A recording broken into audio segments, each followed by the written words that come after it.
Okay, so it's just gone 2 p.m. And we're gonna make a start. Good morning, afternoon, or evening, everyone, wherever you are. I hope you're very well and hanging in there during these difficult times. My name is Sergio Lara Bercial, and I'm one of the minions that runs iCoachKids, which is a not-for-profit global movement to support youth coaches worldwide. Thank you for making the time to join us today, and welcome to the third iCoachKids Shares live webinar. Today we have a fantastic guest in Professor Kevin Teal to discuss one of the very hottest topics, not only in youth sport, but in sport in general, talent identification and talent development. But before I introduce Kev, please let me take you through some basic rules of engagement. We want everyone to have the best possible experience during the webinar, so please observe these three basic rules. Please respect everyone. We're here to share and learn, and we might disagree, but always in a kind and polite way. Also, please keep your camera and your microphone off, so we can focus on the presenter. If you want to ask a question, please submit it through the chat, either on Zoom or through the YouTube channel. I'm checking both, so I've got another screen here to check the YouTube channel to see if you're asking any questions through there. And by all means, as we go through, feel free to post things on social media to encourage other people to join us, to share what you're taking from the webinar. How is the webinar going to run? So I'm going to hand over in a second to Kev to do a presentation for 15 minutes on the topic. Then Kev and I will do we'll have a bit of a conversation around the topic, and then we'll open up to you for your questions. And then we'll like this to go for an hour, because I know everybody's busy. So roughly around the 1 hour mark, we'll come to a stop, and we'll go from there. So I'm going to introduce Professor Kevin Teal. As you can tell, to me is Kev, okay, because I have the great fortune to work with Kev at Leeds Beckett University and in many projects. I mean, how do we identify young athletes that may become the stars of tomorrow? And how do we support them to realize that promise? What are the pitfalls of this process? Well, Kev has been working on this and conducting research in this area for 15 years. He's a former professional rugby league player, and not only a fantastic academic with over 100 published papers, but a hands-on practitioner who is still in the trenches doing strength and conditioning coaching with young rugby players day in, day out. So without further ado, I'm going to hand over to Kev for his presentation. Hi, Kev. Welcome to iCoachKids Shares, and thanks a million for giving your time and expertise today. Over to you. Hi, Serge. Thanks for having me. Looking forward to sharing and discussing this topic. Let's share my screen. Yeah, I'll stop sharing mine so you can share yours. Okay.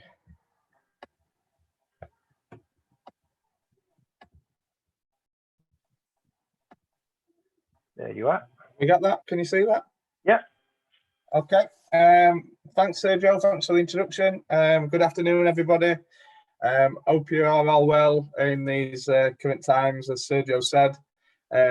Looking forward to the next hour to discussing this topic around talent identification, development systems, this idea around, I guess, friend or foe, good or bad, etc. As Sergio says, this a big research area of mine, and hope to share a few thoughts in the 15-minute presentation, and then look forward to some questions afterwards. So let's get this started. So I guess just I think a good place to start with is the IOC consensus statement on youth athletic development that was published in 2015. They actually open up their paper with this quote around that for everyone working with youth athletes, the goal is pretty clear, and that is to develop healthy, capable, resilient young athletes while attaining widespread, inclusive, sustainable and enjoyable participation and success for all levels of individual athletic achievement. So it's very much focusing on everyone and really around developing young people. And within that paper, one of the main sort of aspects of that is focusing around, I guess, this idea of talent. And it is actually quite a strong element of their paper, even though they open it with that. So if we think of talent and the importance of it, and talent is definitely a essential component to coaching, to sports science and athlete development. So it's a really intriguing topic area that covers so many aspects of those disciplines that really means it's quite complex, and we really need to try and get to the bottom of this.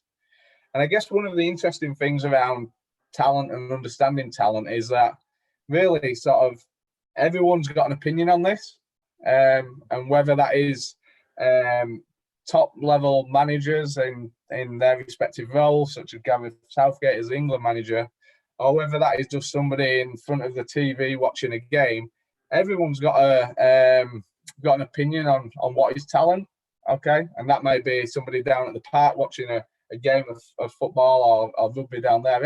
Everyone's got an opinion on it. So it makes it really intriguing and exciting to start to unravel this and understand what it's about. And I guess over the last probably 15 to 20 years, this idea of talent has probably become even more popularized when we look at the end outcomes of professional sport and the rewards associated with those. So if we consider Olympic-based sports and winning gold medals in those events as a real big outcome of our Olympic sports system, and we also then consider other professional sports and the rewards of winning such trophies, etc., and even just remaining in the Premiership and the financial rewards behind it, again, it's sort of exemplified how important this idea of talent is. Okay, and I guess to support both these Olympic-based elements, but also the professional sporting elements, over recent years, again, over the last 15 to 20 years, we've seen this idea of a talent identification and development system very much develop over that time period. That now these are very, a lot more common, or can traditionally be known as an academy, in relation to developing players to achieve those end outcomes. And ultimately, a talent identification and development system is around taking standard practice, okay, and ultimately making that a higher quality. So how can we improve the quality of the coaching, the service that's provided to players to increase the quality and the standards of that ultimately allows people to progress within these systems? And that is really why talent ID and development systems have really increased a lot over the last 20 years. So I think an important starting point is really to understand this talent identification development processes, what is involved in that. And for people that have seen, I guess, a couple of my presentations before will be quite familiar with this slide. But ultimately, back in 2000, Mark Williams, Tom Riley proposed this idea of talent ID and development processes, which at the time involved 4: detection, identification, development, and selection. And then recently, the idea of talent transfer has been proposed as well. So these processes have been, again, around for a while. And I guess where we're going to focus today is primarily within a sport around identification, development, and selection. But detection is around, detecting athletes that are not currently involved in that sport that may be suitable and may have some characteristics that may be suitable to that. But then just to highlight these other definitions. So talent identification is around the process of recognizing participants with the potential being a key word here, to excel in a particular sport. Okay, so can we recognize those athletes that have got potential to progress and excel in that sport? Talent development is around providing the most suitable learning environment for athletes to realize that potential or accelerate their development. So what development processes can we put in place to work with those athletes to really allow that them to meet those requirements? And then lastly, the other one, talent selection, and this is important to identify, make clear in relation to differences between identification and selection, is around the selection of players at various stages who demonstrate those prerequisite standards of performance. and therefore are included in a particular team or squad. So selection is very much around current performance standards, whereas identification is around that recognizing those people with potential. And then transfer, I guess, is for those that have been in a sport but actually could have certain characteristics or a history that may then allow them to transfer into another sport. And we've seen recent initiatives to develop talent transfer programs. So there's some of the talent ID and development processes involved within that.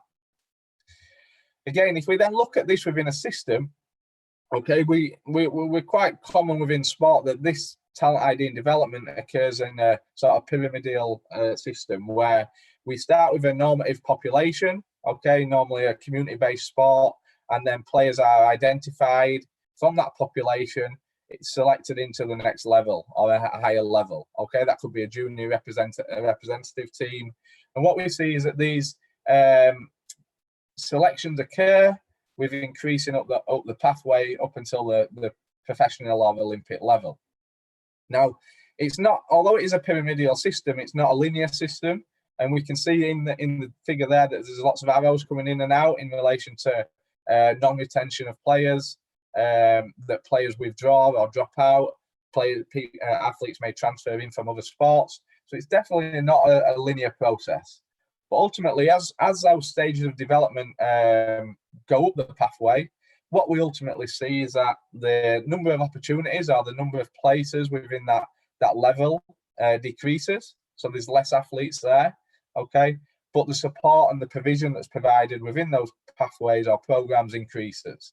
Okay, so that could be in terms of the intensity of training, the level of competition, the coaching facilities, other disciplinary support that's provided. Okay, so that increases as the pathway goes on. Now, if we this is where this idea around, I guess, friend or foe comes in, and if we consider that sort of debate around whether this is good or bad, okay, ultimately depends on who the people are, and two real key questions have been raised in relation to this idea of a talent ID and development system. The first one is, who ultimately gets these opportunities or does not get these opportunities? So who are those athletes in the black?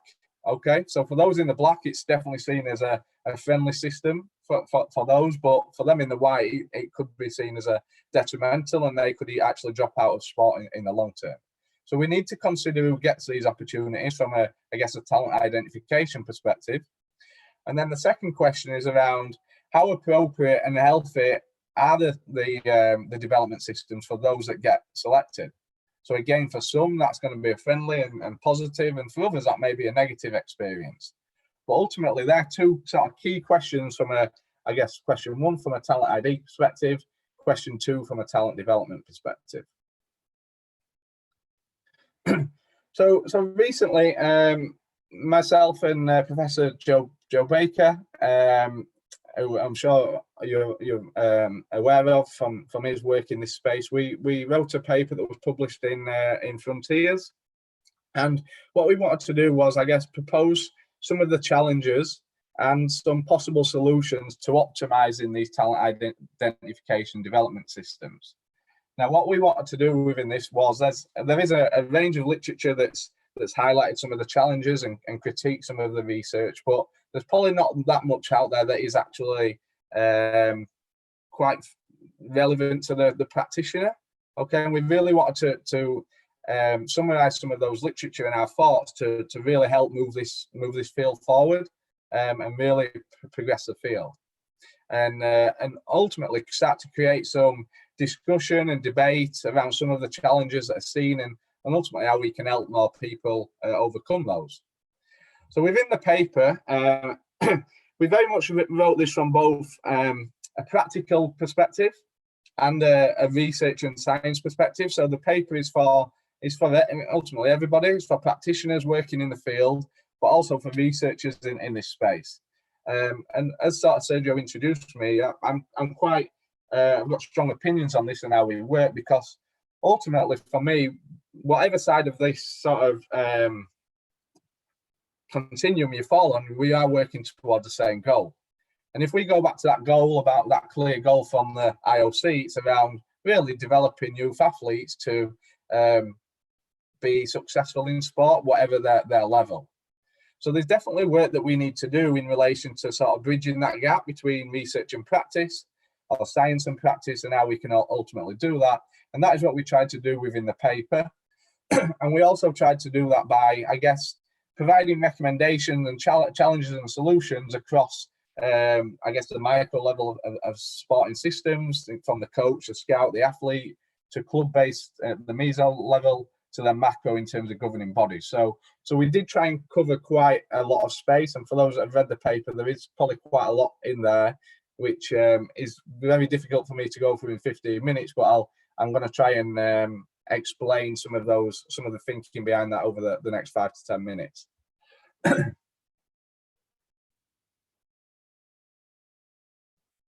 So the first place I'd like to start is going through some of those challenges.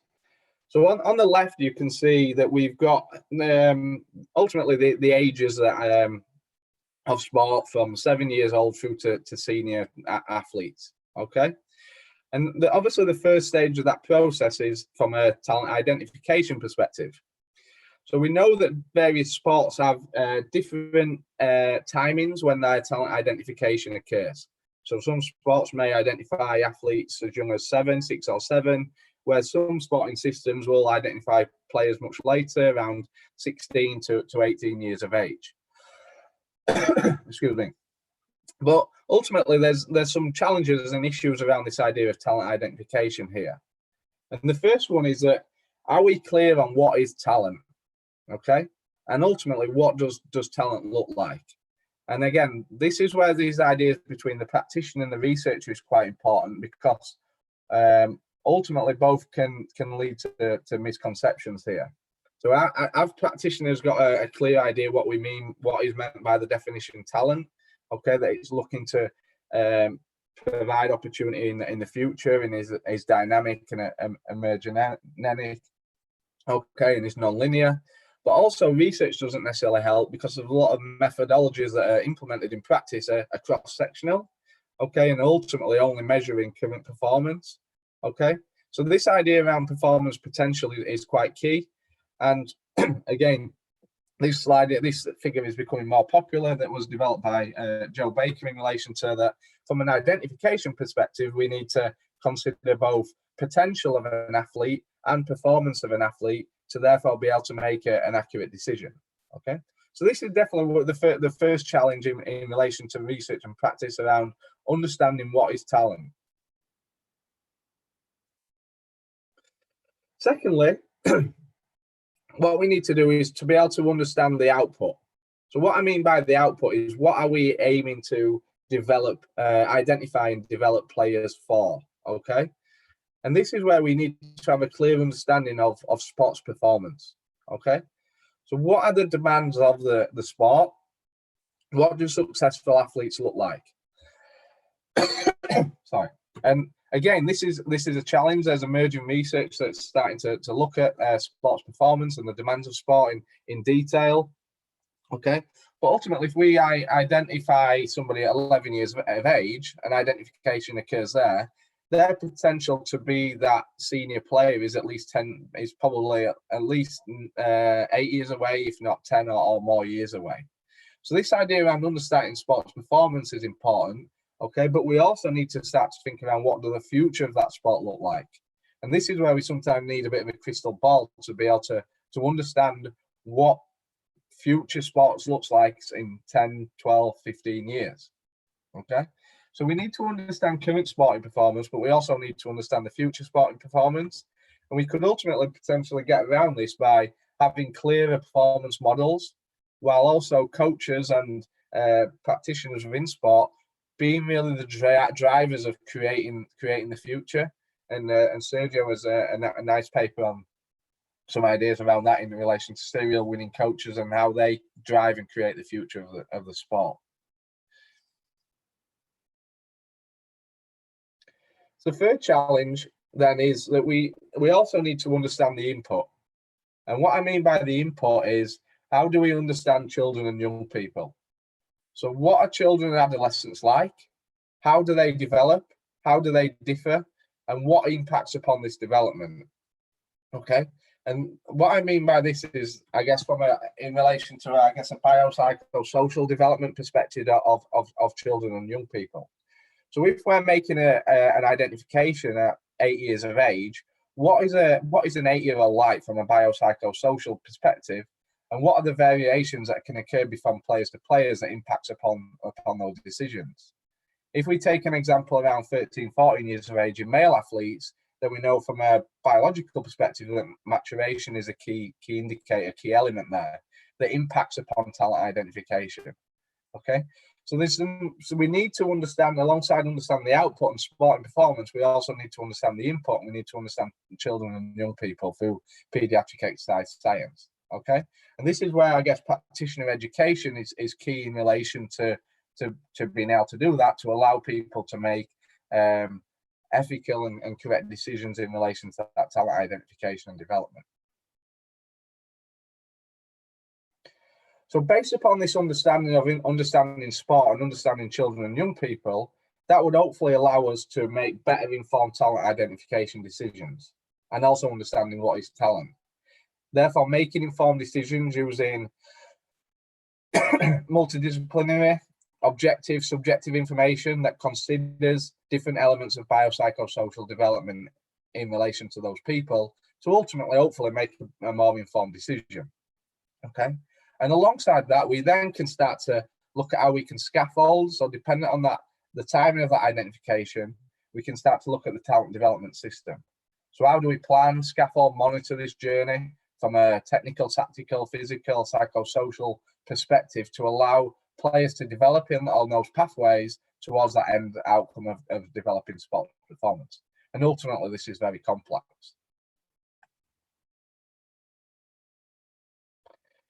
The next element of that is that there's these systems, talent ID and development systems, have been criticised for two main things in relation to the health implications and early specialisation being part of that. So alongside developing players for sporting performance, athletes for sporting performance, we also need to ensure that there's clear health outcomes within that, and we try and minimise those negative outcomes such as overtraining, injury, etc. And ultimately, that comes down to having an athlete-centered talent development environment that tries to promote those positive outcomes and minimize those negative outcomes as much as possible. Okay, and this builds upon some of the work from a colleague of mine, Fika Ronda. Okay, so we've got 6 areas here in relation to talent identification, development, health, etc. But ultimately, the last challenge is that these elements are all influenced by the resource that's available. Okay, and within the paper, we propose resource in relation to 3 areas: athlete-related resource, so what resources in the system relate to the athlete, what resources provided for education of coaches to allow them to do a better job with this, or practitioners, and how is research resource we considered within this as well to allow us to continue to make developments and progress this pathway. So ultimately, what I've tried to cover there in the last 5 minutes is the complexity of talent ID and development systems and those processes around how complex that ultimately is. So to go back to the question that we pose in the session is, so our talent identification and development systems, are they a friend or foe? And I touched upon this before, but ultimately, a talent ID and development systems they're neither inherently good or bad. Instead, how they're perceived, their impact reflects upon how well they are designed, implemented, and managed to develop, I guess, back to the goal of the IOC, healthy, capable, and resilient young people, whatever pathway they are in. So obviously the answer is we can't really answer that, but we've got to, I guess, consider that within there, and that importance of the design of the system, the implementation of the system and the program, and how that's managed by a range of different stakeholders is key. And we conclude the paper by focusing again on talent and sort of questioning what is talent, in that we know it's complex, We know it's difficult to measure. We know it's non-linear. We know it's potentially unhealthy. And therefore, based upon this and the available evidence at the minute, I guess our recommendation is that we try and apply appropriate research-informed practices to everyone, or as many as possible, if that can't be everyone, for as long as possible, okay, to increase the opportunities that people get, their performance and skill, and their health in the long term. So very much sort of starting to forget around this issue, this idea of talent, especially with younger people, and just try and getting better practices to more people for as long as possible. Okay, thank you for listening. That's me trying to cover the this area in. I probably went over the 15 minutes, but hopefully there were some interesting things to take away, and I look forward to some questions. I'll stop sharing my screen now, Serge. Thanks, Kev. Great. Let me just, there we go. 20 minutes, why?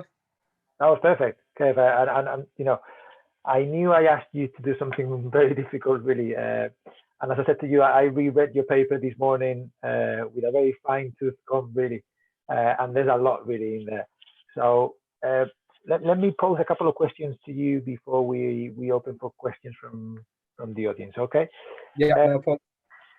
I mean, in reading your paper, this again, really, there's a moment when you talk about talent identification and development being emergent, multifactorial, and individual, okay? That is a recipe for disaster from a prediction point of view, right? Because it is difficult to predict anything that is emergent, multifactorial, and individual, okay, with multiple things playing about. So I was thinking, from what you've read, experienced, what you've researched, how different is talent identification development, or those factors that impact talent identification and development across different sports? And I'm thinking between team sports and individual sports, between game-based sports and more engine-based sports, like or the more physiological sports, between early specialization and late specialization. Talk to me a little bit about those factors that make this process so complex. Yeah, I guess so. Probably a good place to start is to start with this a simple answer. I think, Serge, is that if we take, I guess, those elements of sports performance, technical, tactical, physical, and psychosocial elements, we know that having enhanced sort of qualities, characteristics in those areas is probably going to be beneficial for those sports. And again, the balance of those things that are important is going to again depend on the sport that's in question.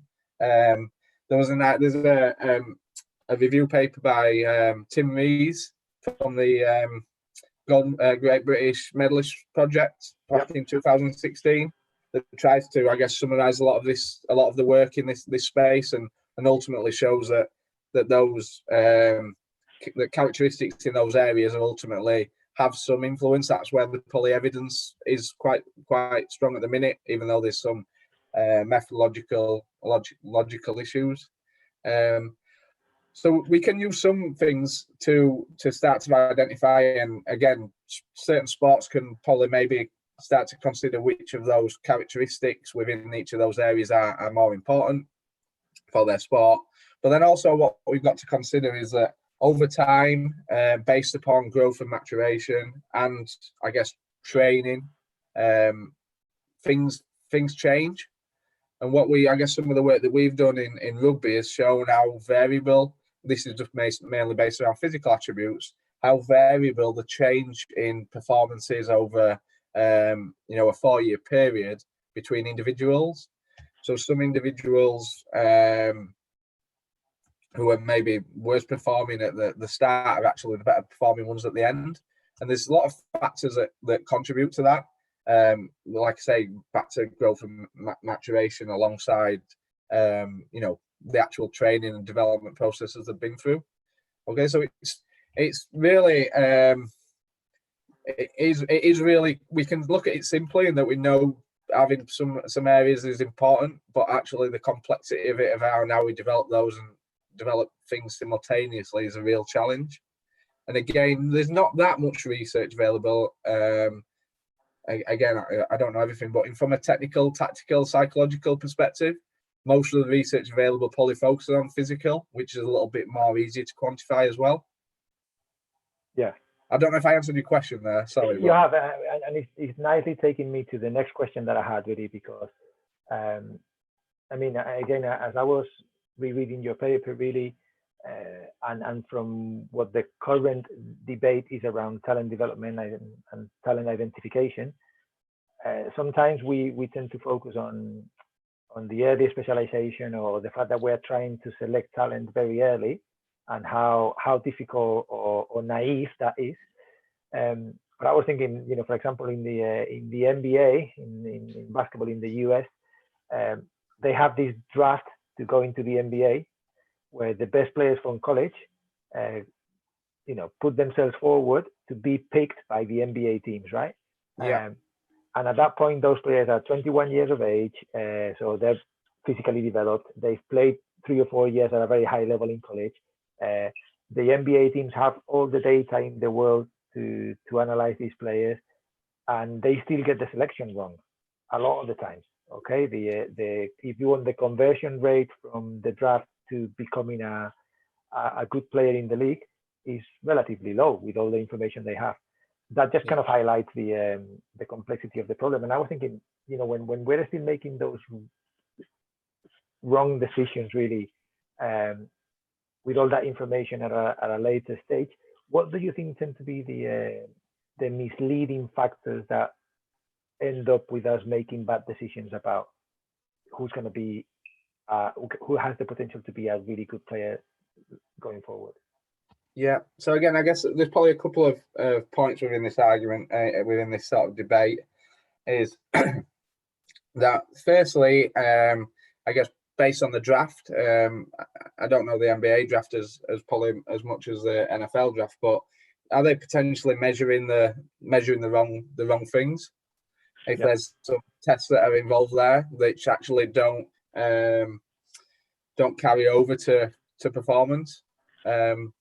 I guess probably the one more important for me is if we think around this idea of potential versus performance.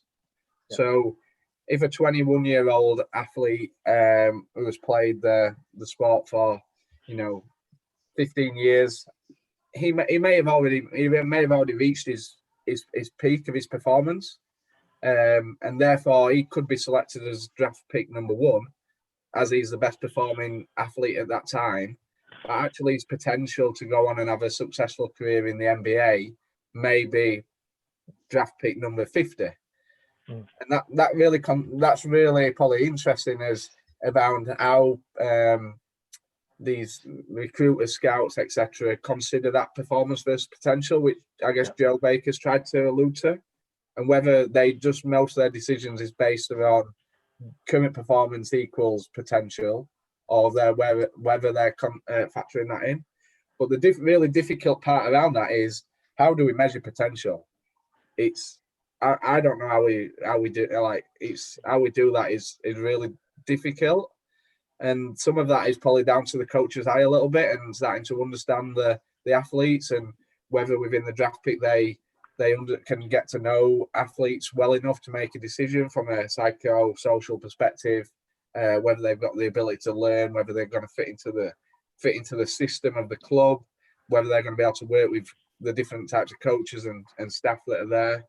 So again, there's no reason why it makes sense why it's probably an unsuccessful system, because again, when we consider the number of elements that need to be considered around whether somebody goes on to be successful, back to that idea around performance potential, and then the development system and interactions that come with that.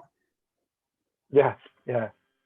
No, I mean, when you talk about are we measuring the wrong things, or the idea of, at times we just have to rely on the coach's eye. I mean, one question would be, which it's a very difficult question, so I don't know what you're going to say about this, really, but what can we do to develop the coach's eye? Is that just a matter of years and years of coaching and seeing different types of kids, or?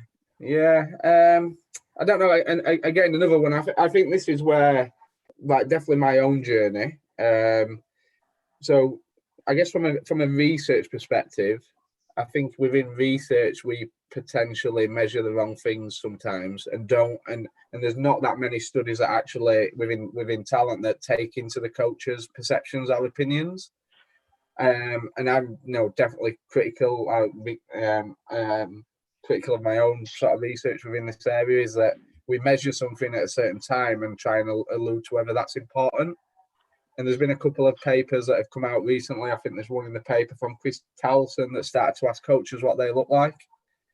But ultimately, that's still then assuming that coaches know what they're looking for.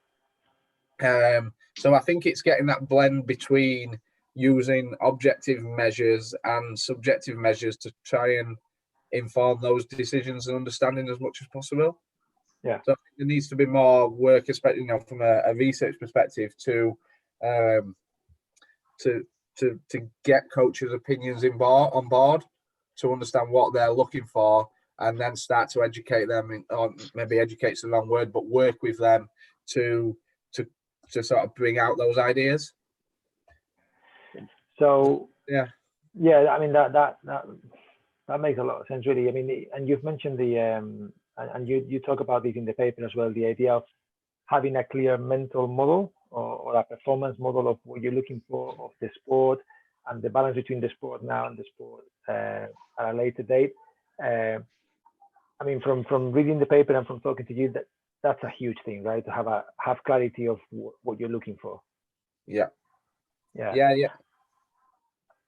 And then, as I asked you before we went live, to me that I said to you that was like a double-edged sword a little bit, because obviously having clarity about what you're looking for is important, and having a clear performance model to inform your decisions.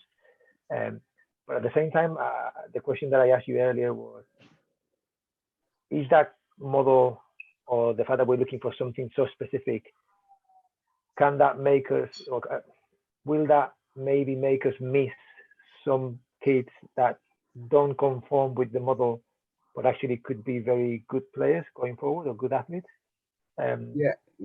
Great question, Serge. I think there's a couple of answers or elements to this. Again, one may be dependent on the system.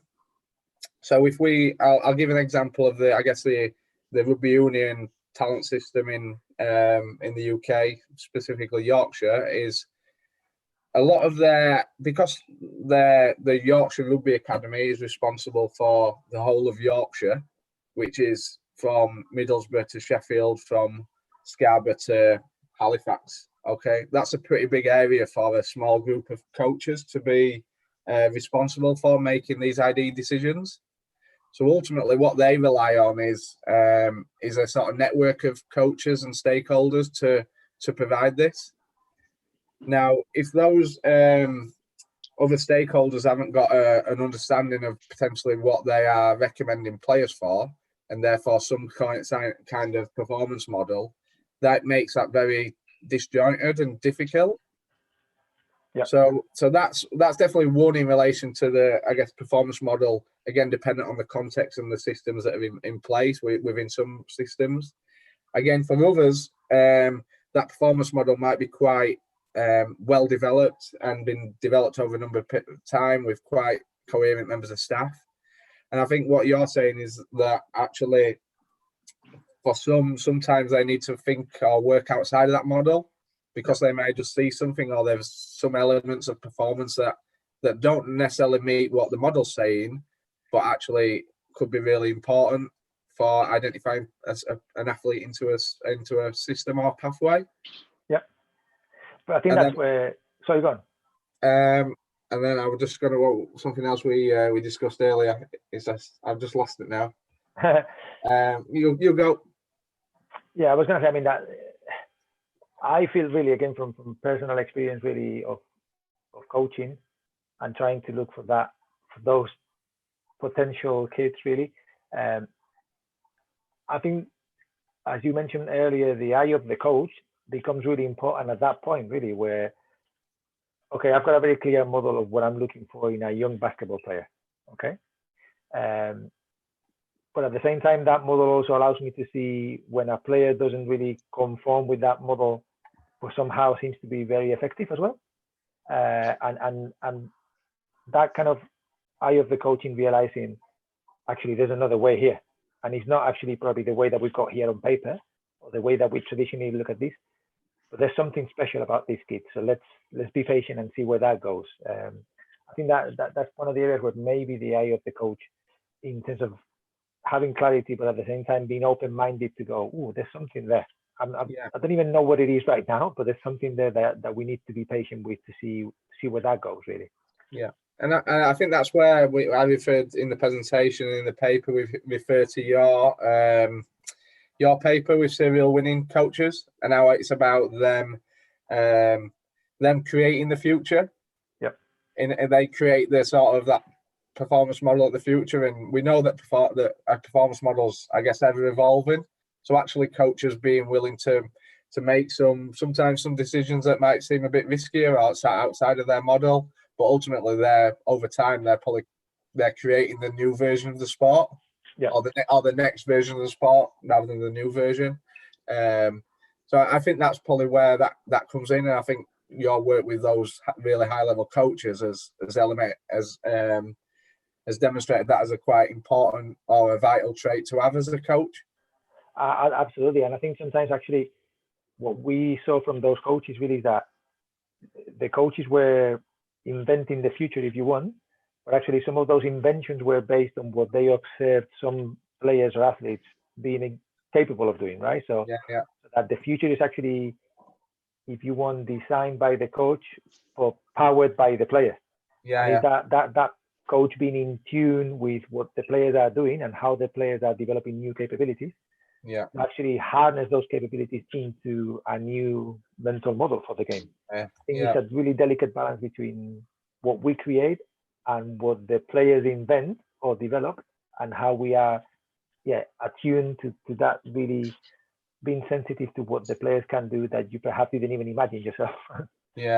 So actually, creating a model that's based around some of the players' strengths anyway is probably part of that. I mean, I think sometimes, with the bunch of 14-year-olds that I coach now, all of a sudden one of them will do something that I go, oh, okay, I didn't even know you could do that. And if you can do that, then what does that mean for us, really, as a group, as a team, for the future? If you can do that, why can't he do it? And can we start asking him to do that as well? I think it's a two-way street all the time. All right, Kev, we're going to start going to some of the questions from the guys. There's quite a few questions really here. Okay, good. The first one comes from a good friend, Juan Gonzalez Mendia, from Argentina, but based in the UK. Another rugby nutcase, really. And thanks, Juan, for the question. And basically, what Juan is asking is, all right, so we know that we're still missing out on some players, really, and on some players reaching their full potential. One question that Juan has is, what is the best strategy that you've come across to address the problem or the issue of relative age effect? Okay. Hi Juan. Hope you're well. Good question. I think we allude to this in the paper, so I'll go from a research perspective to start with. So there's been quite a lot of ideas proposed on reducing relative age effects in sports, such as changing cut-off dates, making smaller or larger boundaries, coach education, etc.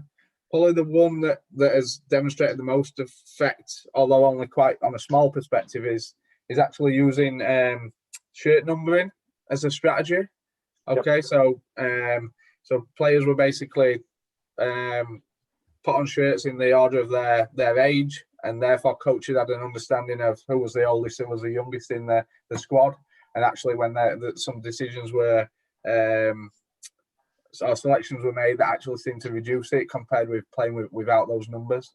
So that could be definitely an interesting. I think David Mann is the author could be an interesting strategy moving forward in relation to that.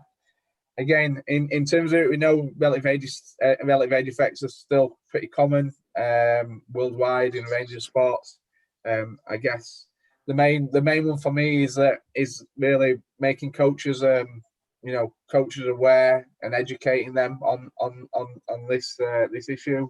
But it's probably not also just relative age; it's also bringing in those other maturation age, biological age, which training age, which again complicates it and makes it complex. But if coaches have some understanding of their athletes, understanding the who they're working with, hopefully that makes some decisions easier. So I think it's definitely an area where further work's needed, but I think is generally heading in the right direction in some sports. Yeah, I think that raising awareness of, since I learned about relative age effect a few years back, whenever we're doing we normally do some trials at the basketball club every May, okay? And that's always when coaches come asking for advice, it's like, well, do you know the date of birth of that child? So you can make an informed judgment of comparing that child to another child, because that's super important. And sometimes we don't think about it really. We got another question. I think it's a really interesting question from James in Ireland. So James is asking, okay, we know that even when you've got lots of resource and you're throwing money at these systems for talent development and talent identification, we can still get it wrong. What happens when you actually don't have a lot of money to throw into the system? Where would you start really to try and design and implement an efficient system for talent identification and development with very little money? Where would you go? Yeah. Okay. Hi, James. Thanks for the question.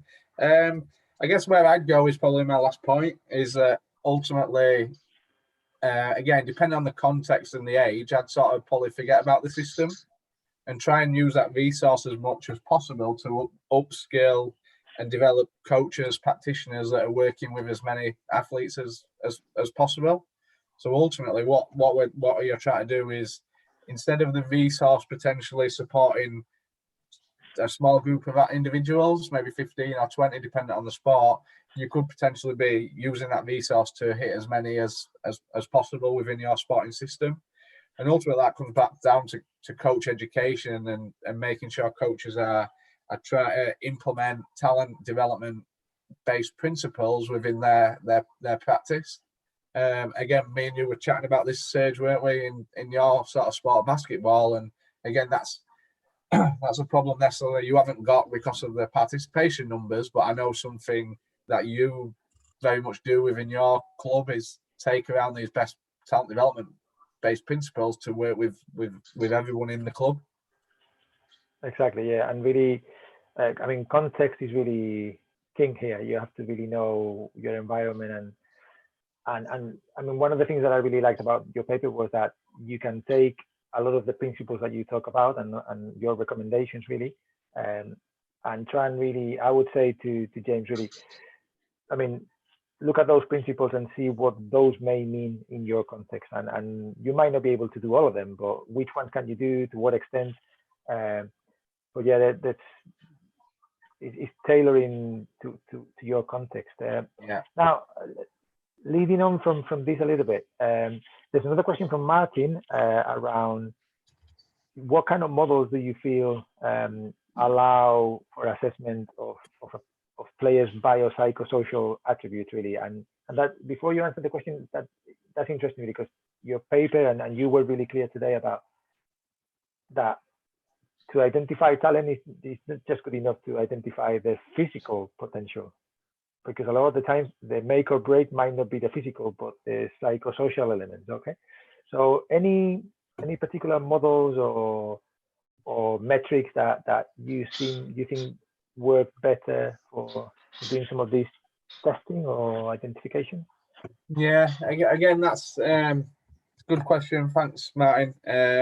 Good question. I think it's a tricky one. Again, I guess research and practice, like I said before, test the physical qualities as they're probably the easier to measure. Again, I think there's some developing that model, understanding what things are important within your sport and within your context, allows then coaches to start assessing that. And again, some of that assessment may just be subjective to start. الحمد لله. One second, Kev. إذا كان عندك وقت طيب خير. We mute with me a it, sec. Serge. I Yeah, can mute it there. I've got it. I've done it. Perfect, thank you. Yeah, so actually developing, I guess, again, depending on the sport and the context, again, a list of biopsychosocial characteristics that are important. So some, some psychological ones, maybe around commitment, maybe around quality practice. Using some of the Dave Collins and McNamara's work on psychological characteristics for developing excellence. Some of Harwood's work on the 5 C's. Etc., could actually still allow you to create a model, and therefore, even though we might not objectively assess them via a questionnaire, etc., it still allows coaches to start rating how athletes are performing on some of those things. So it's therefore an idea or an assessment tool of that performance, and ultimately what we measure is gonna vary. But I think, again, without knowing some your context, I think that is probably the starting point. We have actually, we actually do a module as part of our masters in coaching, where we it's called the Developing Talented Performer, which basically takes a psychosocial look at performance, and that's what we get the students to do is really create a bit of a model from a biopsychosocial perspective, and therefore try and develop a monitoring and evaluation tool around that. And ultimately, it's probably creating some objective measures alongside some subjective measures with the coaching, and being able to monitor that and sort of triangulate those things over time. So it's happy to answer a bit more detail, probably via email in relation to that, if you want to provide anything on your context. One thing that's really interesting for me, Kev, there around developing these measures or profiles really that we're looking for, is that actually we probably have to turn that from selection or from doing normative assessments of the players to more formative. Okay, I think I find creating these models for me is very useful from a formative assessment. What do I mean by that? I actually use that to then help that player progress towards gaining those attributes, as opposed to as a yes or no thing. Okay, going back to your point about trying to keep as many in the system for as long as possible. Okay. Yeah. So it's just a question of being mindful of that these assessments don't have to be yes or no answers, as opposed to more, at least we know where they are, and also we can let them know where we think they are, and they can self-assess as well, and then they can find ways to, plug the gaps if you want. Yeah. No, I think that's an excellent point, Serge. I think it's basically a needs analysis process, understanding where our players' strengths and weaknesses, and therefore allowing that to drive the development process, rather than ultimately allowing that to drive the talent ID process. I delivered a workshop, just before we were in lockdown, to a group of community rugby coaches, and some of the work that they were doing was similar. They were, starting to subjectively assess players, but then also starting to feed that back to players and parents. These were just in community clubs, coaches that were volunteers, to actually, drive their development, which I thought was, outstanding sort of practice for that level of coaching, and the time that they were committing to that to improve their players. So I think it is more around the needs analysis and development as much as the ID. Yeah, no, absolutely.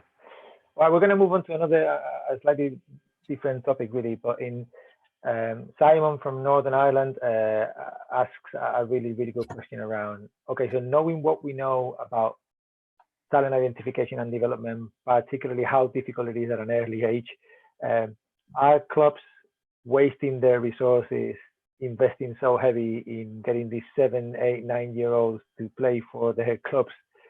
Or should we actually spend more money, or spend that money on creating a broader, wider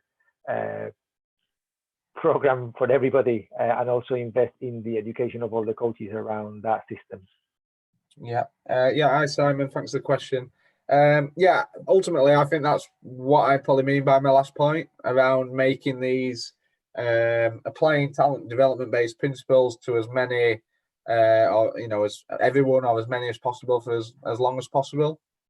And how you do that again is going to be driven by the context, but yeah, clubs probably do invest quite a lot of money in terms of working with 7-8-year-olds that we know, it probably pays off for those clubs that get a 7-8-year-old that comes through to be a Premiership footballer and who's worth hundreds of millions of pounds. For those, it's probably worth it, but again, there's probably a lot of loss along the way. So I think that football is a key example, and the paper's not aimed at football at all. It wasn't written that way, but their practices are quite different to a number of other sports, and ultimately it's because clubs, it's a race to the bottom rather than a race to the top, and they're just trying to make sure that they get the player who could be worth that money. So I think there's whether things ever change, I honestly don't think they would in that sport, but I think there's definitely things to think around. Thank you. And again, along the same lines, really a little bit, a question from Lawrence, talking about what's the impact of different competition formats or games formats, particularly in team sports, on the development of talent. Are typically competition formats taking account of growth and maturation and what we know in relation to talent identification and development? Yeah, I guess the competitions is an interesting one. I was thinking about this before the sort of talk, and actually what we know that what comes with a talent ID and development system is that probably increased level of competition, and actually potentially from my recommendation removing that may have some detrimental effects. Ultimately, I'm not aware of any research that has looked at sort of the influence of competition level on future success, and there may be papers out there. I'd love to see them. So I don't. That's probably an interesting one. I don't know if was it Lauren or Laura was coming from, I guess, the idea around biobanding. So again, biobanding has been used in Premiership football academies, has been shown to be fairly successful from the research that's available there. So there seems to be a strategy that takes into account some of those variations in biological and polypsychosocial development a little bit as well in terms of grouping players. I guess the challenge with biobanding is that ultimately you need to measure maturity status in a way, and therefore you need resource and time to be able to measure that. So actually applying biobanding within more community-based sports, I think, would be very challenging. Just due to the challenges around assessing maturity and the potential limitations in some of the methods. But maybe having more flexibility in a system, and if coaches do it for the right way, it's not around the outcome of the game, it's around player development and experience, then that is something that could work in some sports at some levels. But again, needs coaches to buy into that application. Absolutely. And Kev, there's a really interesting question from Abdullah around the idea of the whole long-term athlete development movement, if you want. So Abdullah is saying that the model, the LTAD model, and I'm guessing that Abdullah is referring to the Bali model. That should be more multidisciplinary and taking into account other areas of sports science or sports medicine.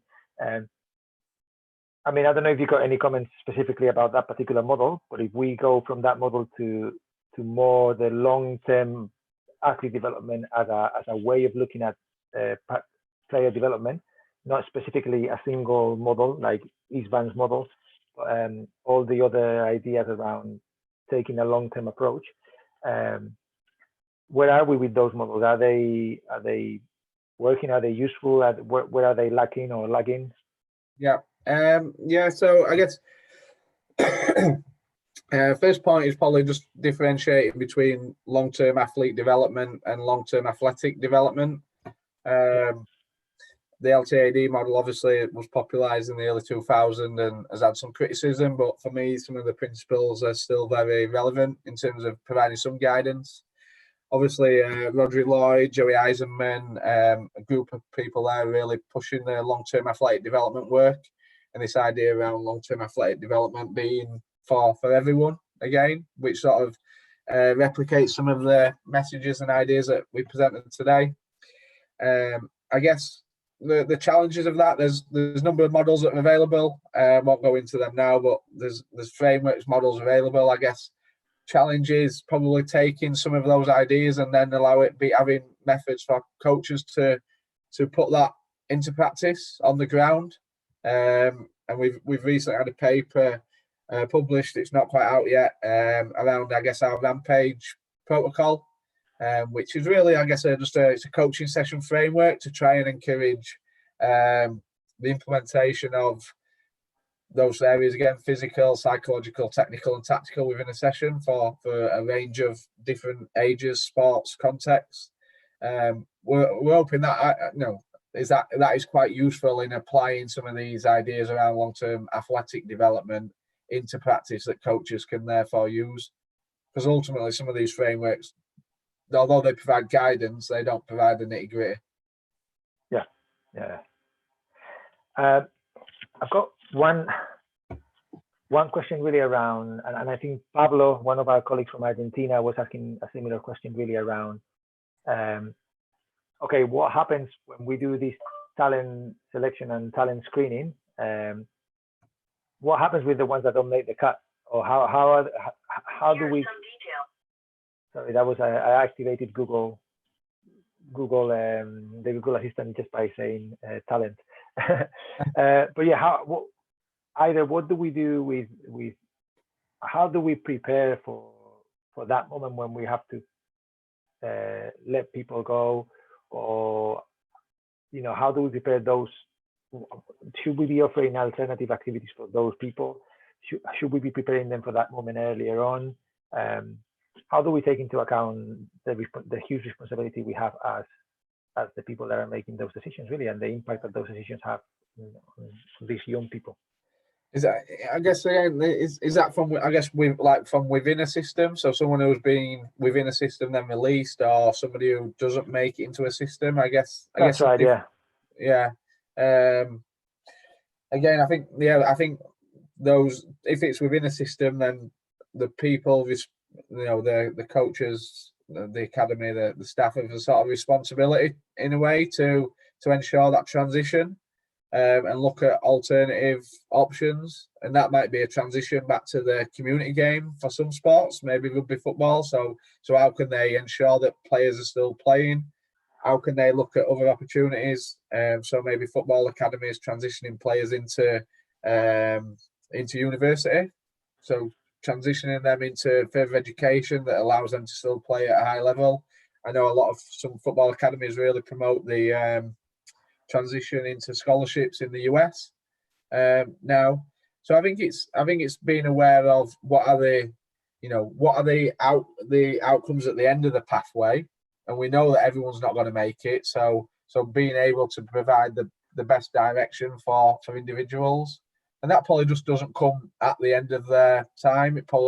That should be also something that's thought about while they're in the program, and that's why, again, it comes back to resource, but a lot of football academies run education, a number of education programs alongside the football development to ensure dual career outcomes, etc. So again, it's probably more of a resource related factor as well. Some sports just probably haven't got resource to support that as well as what they could. Yeah, but I think the point you make about being aware that not all of them are going to make it, and that there has to be some kind of exit strategy, and whether that's building partnerships with other programs around the elite program, if you want, to be able to siphon those kids to those programs. I think that it is a responsibility, like Pablo says, a responsibility that we have to accept, really, if we work in that space. One final question before I let you go. I know you're busy. Talk to me a little bit about early specialization. Okay, it's one of those hot topics that people get really hung up on. early specialization always bad, good sometimes, sampling, just your two pennies of your take on early specialization. Yeah. Again, obviously, it's within the paper. Probably not as much expertise in this as probably what Joe had. He wrote these sections. He's done quite a lot of work around that. Again, I guess my thoughts are that we should be aiming to develop a broad range of skills with our young athletes that are for sort of, again, as long as possible, that then allows them more opportunities and options as they start to specialise. So again, when should we specialise is a question that's going to depend on sport, context, etc. When we do specialise, or when an individual does specialise, I think it's important to still understand that a range of things come within that, and therefore actually the implementation of strength and conditioning and integrative neuromuscular training is a key element of that, and actually therefore being able to reduce injury risk and also provide opportunities for physical development they can transfer through. And I know that is probably something that more football academies do now, is a lot more focus on that. Again, there's probably some work around just being clear on what is early specialisation. Because if you look at the definition, it is around just doing pretty much one sport all year round, all year long. And I do question whether anyone really does that in an entirety anyway. Mm-hmm. But again, I think it's something to think around how we probably move towards providing, again, the conclusion of the presentation, providing broad opportunities to as many as possible to help them and maximise performance and health in the long term. Thank you. And very, very final comment, right? In your paper, you reference Silver, a paper by Silver in 2012, where he says that one of the key issues around having such wealth of content now on the internet, and there's a million webinars like this one today, and things on Twitter and on Facebook everywhere, is that we have to learn to separate the signal from the noise. Okay, and hopefully we've helped a little with that today. But in your view, in the area of talent development, what's the biggest noise that you see that we need to try and stay away from? Oh, I don't like these types of questions. So sorry, Kev. On the spot. I don't know. I think it's just that idea. It probably comes back to one of the initial points around understanding what is talent. I think that is key, and the understanding talent is around potential for future performance and not what is the current performance. I think that from my experiences, that is where I think a lot of people get it wrong, even some experienced coaches. So I think that is probably the main challenge that we've got in this space, is understanding what is talent, even though we might not fully know that, but know that it's around potential and not performance. And I think just in relation to that point, I think just to reiterate to listeners the great work that yourself and iCoachKids have done in disseminating some of these messages.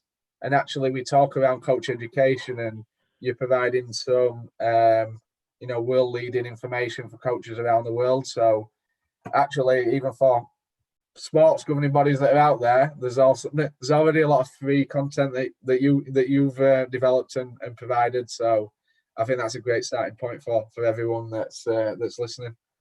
And that wasn't an intended plug either, was it? Yeah, no, I'm gonna have to have you on every day. Really. No, thanks, Kev. I mean,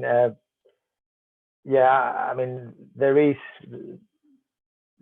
some clear things that we have to try and stay away from, really. And again, iCoachKids is always trying to stick to what we know in terms of whatever we try to get across to people is something that, as they say in the coronavirus briefing every day, is based on the best available science. Okay, that we have. But we're very clear that you can't really. We don't have all the answers, but we're trying to provide some of those really in our resources. Now, Kev, I'm gonna thank you for for today. Apologies to the people listening if I didn't manage to get to your questions. All that remains to say is thank you to everybody for tuning in today. If you want to rewatch it or recommend it to someone else, it will be on YouTube as soon as we finish. It will be available there on the YouTube channel. And by all means, please join us again next Wednesday, where we're going to be talking to two of the greatest basketball coaches alive, really, around a very similar conversation to this, very focused around basketball. But I think even if you're not a basketball person, you will get a lot from it, because we're going to talk to two guys that are experts in seeing players develop. And I think any coach will take a lot from listening to these two giants of basketball. So Kev, thank you very much again. Thank you, Serge. Thank you so much. Everybody else, thanks for joining, and everybody stay safe and see you soon. All right, bye-bye, everyone. Thank you, bye.